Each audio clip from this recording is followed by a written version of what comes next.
All right, today is the day, and we are talking carbon fiber today. Now, this is one of the most common questions I get when asked about building the Arete project is why I am not building the car out of carbon fiber, when everybody knows that carbon fiber is a wonderful miracle material that's stronger than everything else. Or is it? To answer this, we're going to have to look into some real-world science and do some real-world testing to take a look at how FRPs, or fiber-reinforced plastics, behave to answer this question once and for all. Anyway, let's jump in, take a look at it. Now, we want to build our projects out of the strongest material we can. But first off, we have to define what strong really means. Now, this dam is strong. It's holding back millions of tons of water. So does it mean that concrete is strong? Now, here's a little sample of concrete. Now, compared to a branch, or a little piece of wood here, which one seems like it's stronger? And which one would you trust now? Temperature is not particularly a measurement of strength properties, but it plays a significant part in a material's performance. High temperature reduces material stiffness and strength, while low temperatures increase material stiffness and strength.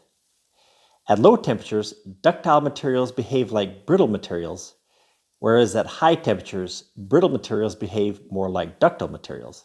Well, as you can see, strength is a loose term that could refer to many different aspects of a material. Let's take a look at some other terms that also are interchanged with strength. We have geometric stiffness. It's a global characteristic of the body that depends on its shape, not only on the local properties of the material. For instance, an I-beam has a higher bending stiffness than a rod of the same material for a given mass per length. We also have hardness. Hardness is a relative resistance of a material's surface to penetration by a harder body. And we have toughness, or the amount of energy the material can absorb before fracture. Now, there are some engineering terms that define what the strength we have. First off, we have tensile strength. Tensile strength is resistance of material to breaking under tension. And then we have compressive strength. Compressive strength is the capacity of a material or a structure to withstand the loads or reduce its size or resist being pushed together. Now, if you combine some of these engineering descriptions together, you come up with a formula that describes the strength qualities that we want to define. This is known as Young's modulus.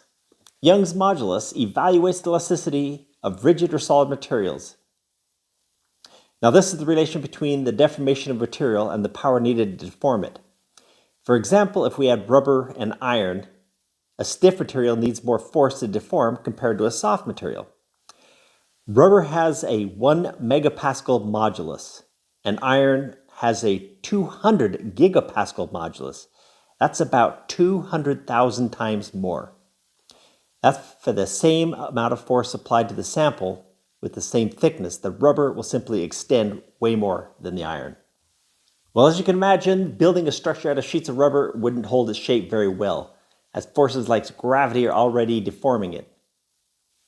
For structures like a car body panel, we need higher modulus, but not so high that we lose any of its ability to deform. In fact, this is the number one reason that composite structures exist. It's not for weight savings, it's not for the ability to be easily shaped, but it's to achieve a structure that has tailored physical qualities. Okay, so let's test some composites.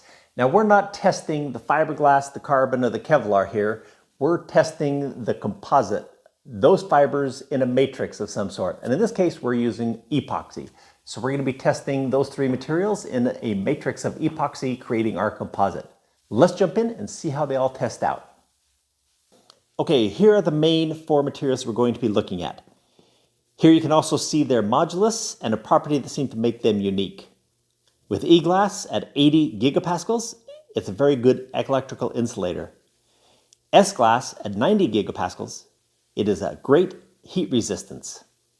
Kevlar at 75 gigapascals, it's very good at fracture and abrasion resistance. And carbon fiber at 160 gigapascals. It has the greatest stiffness to weight balance. I might note here that when you hear that carbon graphite fibers are 5 times stronger than fiberglass, you're talking about specific formulations of carbon graphite. Some of these formulations have 800 to 900 gigapascals of modulus with very specific characteristics.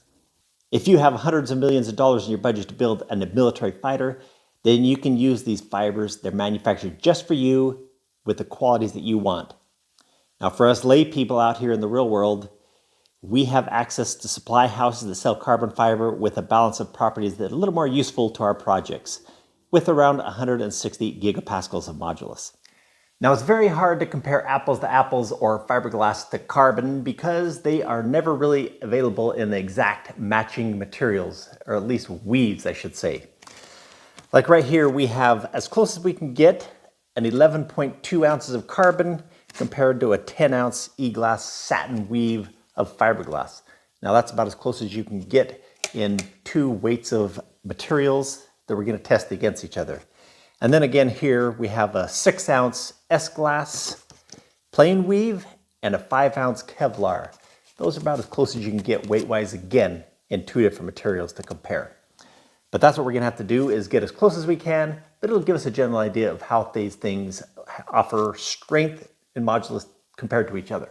So what we have are these little 150 by 80 millimeter square sample pieces that we're going to see how much force it takes to deform it 20 millimeters. Okay, so I have this test fixture that I've created this bracket to do our little flexural test with.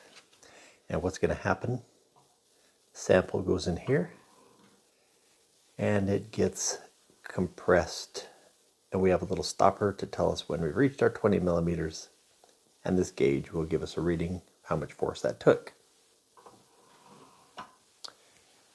So let's step into this and get going.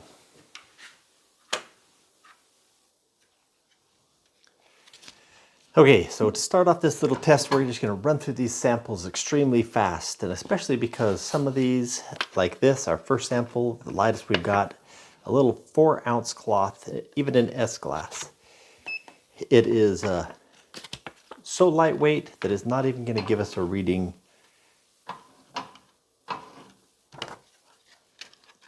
on our tester. So jumping on to the 2-ounce, and still not even showing up. I think maybe we get to 3 plies, we'll get some measurement. There you go, 12, peaking almost to 13, and then 4 layers, 28. Okay, next up is a e-glass, but it's a satin weave. It's very lightweight still. Not showing up a measurement. I'm sure we'll get something at 2 layers. Almost 30 newtons. Going to 3 layers. Jumping to 128. And 4 layers, getting pretty heavy. 230. We'll throw a carbon or a Kevlar into the mix now. Add a 5-ounce single layer of Kevlar. Nothing there. The 2 layers,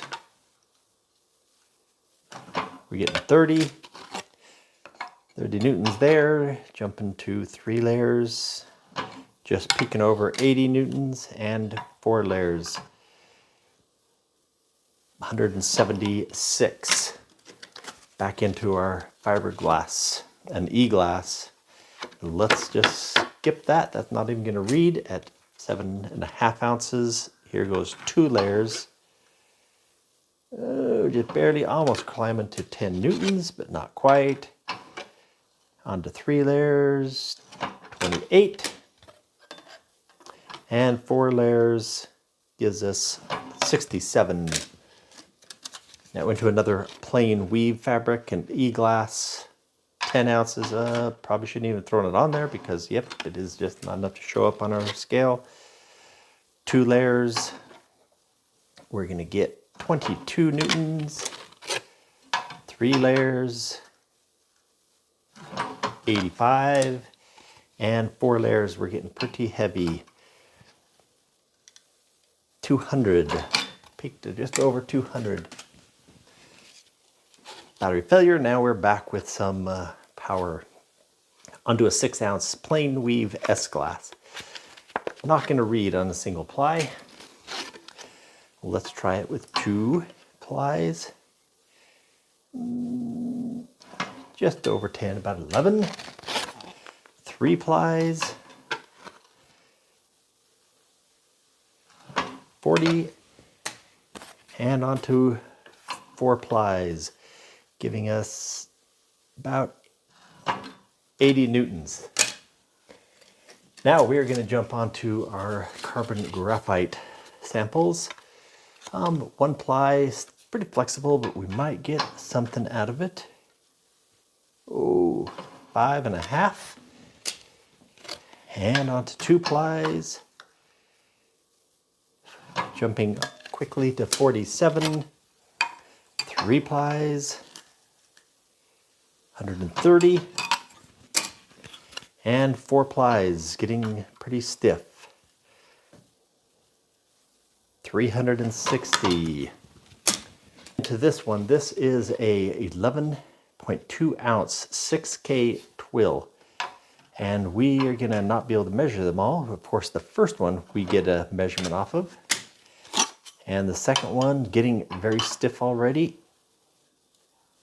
280 in 2 plies only. And 3, man, I don't even want to put it in my machine because it is going to bust something.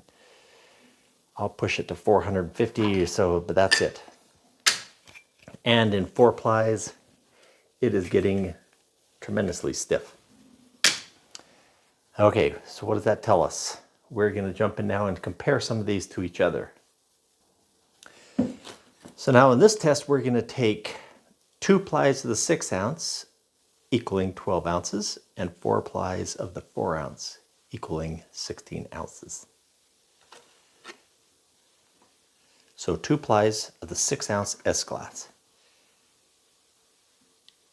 Giving us 11, we're going to say 11. 11 newtons there. Now onto the 4 ounces. 26.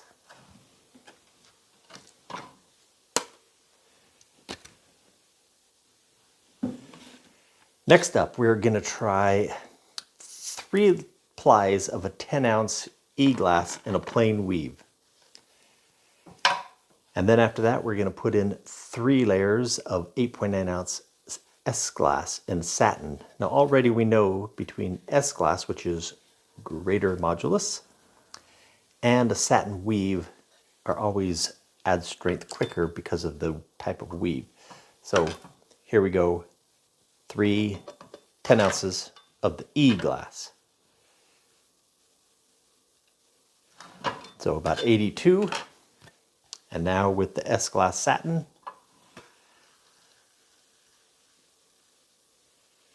peaking at 100, 102, trying. Okay. Now we're going to do comparison between the glass and the carbon. So we have in the 2, this is a 6.2 ounce 3K twill fabric. So 6.2 ounces. And here we have 6 ounce in the S-glass. So carbon's already got a little bit advantage in the weight, but not much. We are pretty close in weights. So let's give it a try. Starting with the fiberglass in the S-glass. 40. And into the carbon.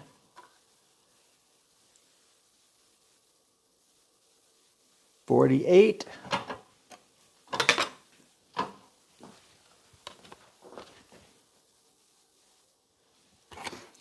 Since we're doing comparisons now, we're going to jump to S-glass and Kevlar. We have 4 4-ounce layers of the S-glass, which gives us, of course, 16 ounces, and 3 layers of the 5 ounce, which gives us 15. Slightly underweight on the Kevlar, but let's see what it does. 80, 83, or somewhere in there.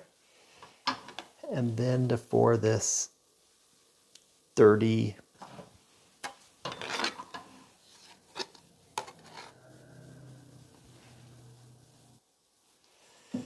Okay, for our last little test here, we've got 2 of the 6 ounce cloth and 3 of the 4 ounce cloth. So what we're talking here is you have more plies, but the same weight. So what is that going to do for us? We'll start with just the 2 plies. They both weigh the same amount. 11 newtons. And then if you go to 3 plies but the same weight, 13.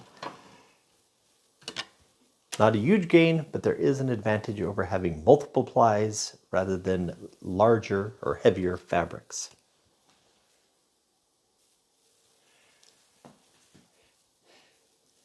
I guess we also get a little advertisement free for Toner Kingdom, just so that we have a backdrop so that you can see what's going on here. I'm just going to show you the difference between some of these materials. Now this is a plain weave fabric. This is just the 4-ounce plain weave.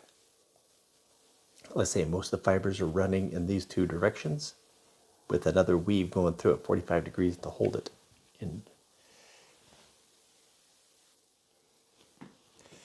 Now here is another plain weave. This is the 6-ounce S-glass. Same thing, the same type of weave. Put those, you can look at those together. Now here we are in a twill fabric in the glass. This is a 10-ounce E-glass. I guess it's easier to notice the difference in the weaves here. And especially when we go to a satin. This is 11.5-ounce satin weave. Very tight weave, but it is woven at an angle so that it's extremely flexible. And then we have a 5-ounce Kevlar.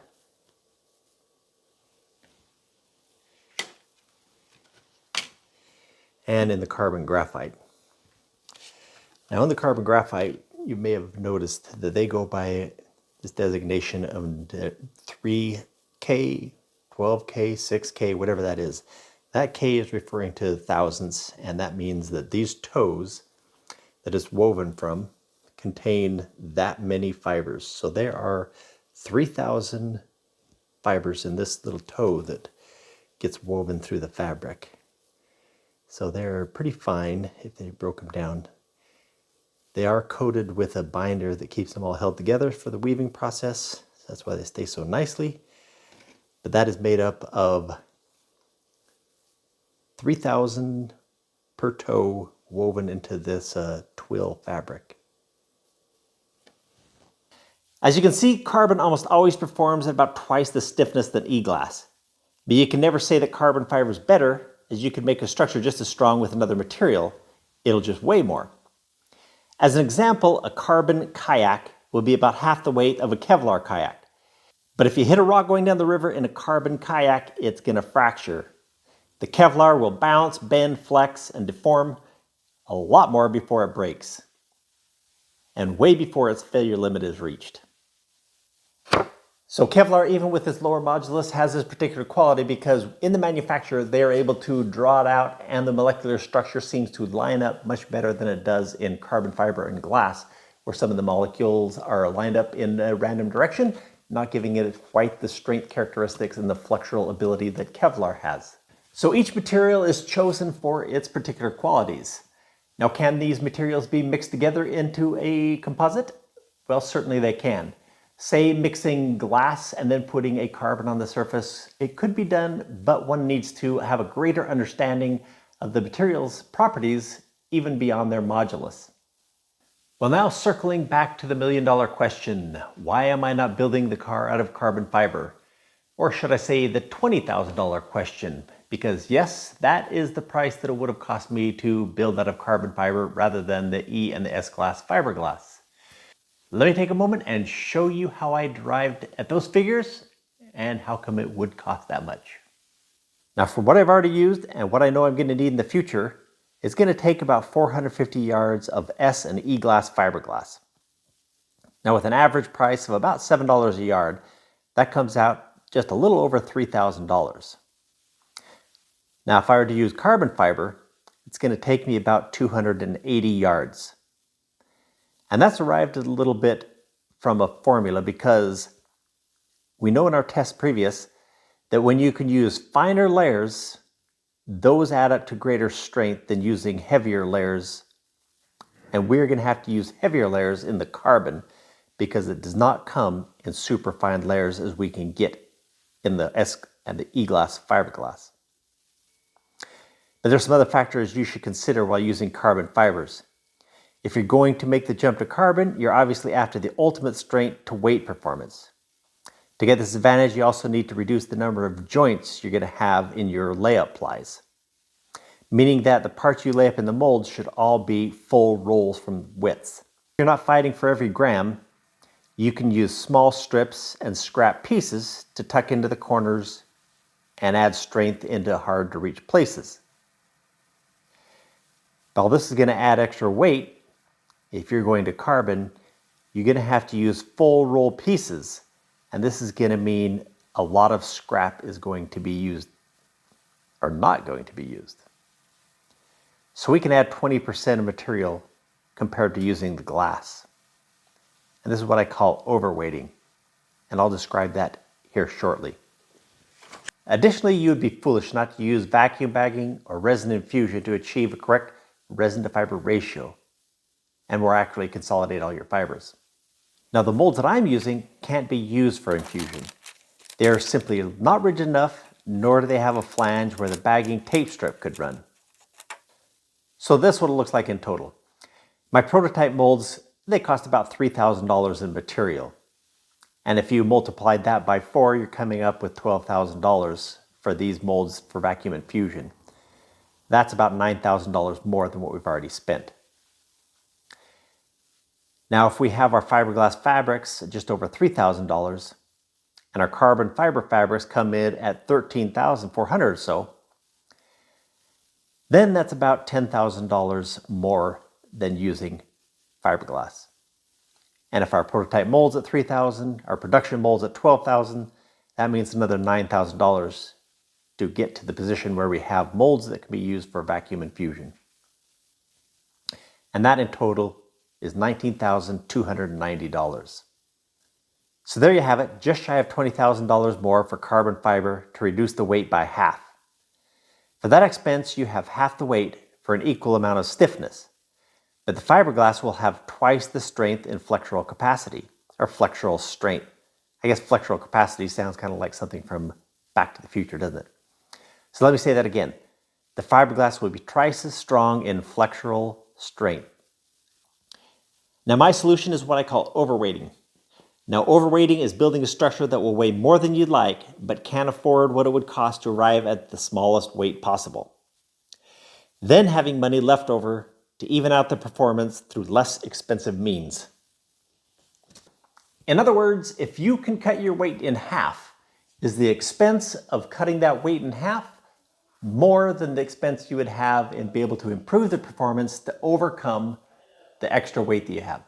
Now let's say at $22,000 I can use carbon fiber and reduce my weight by 400 pounds. What if I instead took half of that expense, or $10,000, to do some upgrades to improve the engine performance to kind of overcome that weight? What could I do for $10,000? Let's say new ECU, fuel injectors, a cam, turbocharger, porting, polishing. There's a lot of things we could do for $10,000 to create enough horsepower to just overcome that extra 400 pounds. Anyway, I think you understand that. Ultimately, of course, the thing is can you reduce the weight and have that money to go for performance gains? But I can tell you what that's called. Too damn expensive. Now, I know there are some collectors out there who truly understand the engineering and the beauty of these things, and that they are a great boon to the economy in the transactions that take place in the manufacture and the selling of these things. So we won't really complain about it, even though it is a world filled with ego and narcissism. It is a necessary evil that I suppose we would jump in if we became a billionaire and wanted to spend millions on a car. Till then, we will stick with our slightly less expensive vehicles.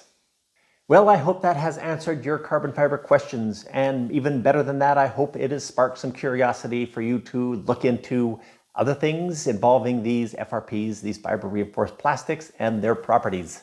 We will be pulling that test fixture out and doing some other things that will help us in developing more strength through things like geometric stiffness. Anyway, that will have to be another video at another time.